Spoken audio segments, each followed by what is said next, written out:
vabandan tehnilisele viperuse pärast, see on sutsiid ja patoloogia, milleni me tegelikult oleme jõudnud. Sellist õudust annab ikkagi välja mõelda. Andke andeks inimesed, mida te teete? Kuhu me siis oleme jõudnud omadel? Me oleme jõudnud sutsidiaalse käitumise tippu. Hunnik rolli nihkega, armastuse puuduses lapsepõlveta inimesi, kes on täis viha ja agressiivsust ja psüühilist tasakaalutust, on pandud juhtima. Üks naisterahvas küsis kunagi, miks eestlastel lapsi ei ole. Vastan siis veel kord. Esiteks, enamik eestlasi tahab endale saada täiskasvanud lapsi, mis on täiesti absurdi tipp. Keskmine ugrilane tunnistab ainult geenius suure urina saatel, sest tegelikult ei tahaks üldse lapsi saada, sest ta tegelikult ei saa nendega hakkama.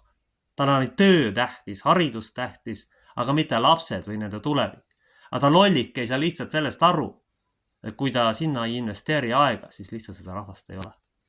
Põlvkondade pikkused kõik võimalik ebajumala teenimisi. Põlvkondade pikkused hariduse töö ebajumalaks inimestest ettepoole tõstmist on oma tulemuse korralikud andnud. Selles on asi. Me jõuame hävingusse lõpuks.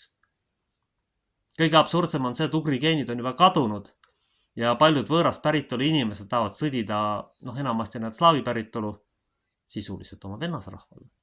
Ega peavoolu ajuloputatud inimesed ei saa aru sellest. Veel üks oluline asi on, mida laste puhul tasub meeles pidada. Nad ei suuda võtta lapsi vastu. Ma tean, mida räägin. Olen ise seda omana kogenud. Nad nõuavad kogu aeg saavutusi. Näiteks ütleme, mis mul oli. Et selleks, et sünnipäevale saada, pidi terve aasta korralikuna. Ja see jätab psüühikale sellise jälje, et sa ei julge elada. Sa kardad kõike, sa lased endaga manipuleerida, ennast orjaks teha, sest sa arvad kogu aeg, et ei ole piisavalt hea. Ükskõik kui tark või nii edasi, antekas sa oled.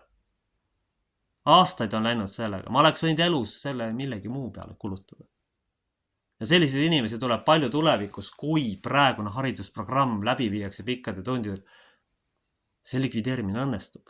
Sellepärast orjad on enamasti. Kardetakse kõiki ja kõike. Korralikud oiviku sündroomiga õnnetud hinged, kes aru ei saa sellest, et neid võetaks ka vastu ka siis, kui neil seda ei oleks, või terve elu pühendavad üle võimete käivate asjade tegemisele.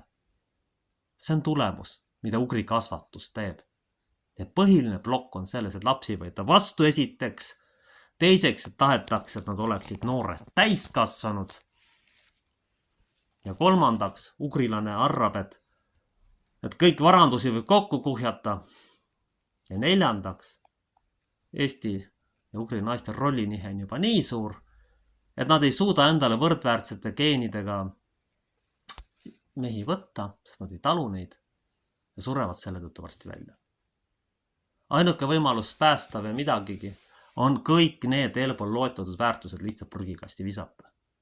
Ja arvestada sellega, et enamike inimeste jaoks ei ole mõeldud kõrgharidus ja muud asjad. Enamike inimeste aju lõmastamine, mis praegu peavoolusüsteem üritab teha, lõpeb kindlasti rahvastiku väljavahetamisega. Aga ugri orjad ei saa sellest mitte kunagi aru. See on täiesti ilmselge, et seda ei mõisteta. Ja selle tõttu ongi võimalik kõik võimalikud atompommi idiotismid Soomes. Selle tõttu ongi võimalik siin Eestis selline poliitika, orjalik maksupoliitika, orjalik hariduspoliitika, mis on tegelikult teadlik rahvastiku likvideerimine. Selle tõttu on see kõik võimalik. Me ei saa seda unustada. Aga paistab, et enamik inimesi on unustanud ja ei suuda vaadata lihtsatele numbritele otsa. Üks tuttav mees ütlesin välja, et Valga on venelinn, aga ma küsin, miks ta on. Sellepärast, et eestlased on põgenenud, nad on orjad. Nad jooksevad ära, neil ei ole elu jõudu. Sellepärast rollinihkega mees on otsustusvõimetu. Ja sellepärast Jumal ei annagi laps. Esiteks ei ole mees eeskujusid, teiseks ei võeta neid vastu ja kolmandaks on see probleem, et nõutakse Jumal teab mida. Jumal teab mida nõutakse vaeste laste käest. Ugri haridussüsteem on üle reguleeritud ja bürokraatlik jubedus lihtsalt. Aga see on täpselt selle rahva nägu, kus kõik on üle reguleeritud. Kus kedagi ei usaldata, kus naised võtavad mehe rolli, sest ugrilase jaoks on see normaalsus.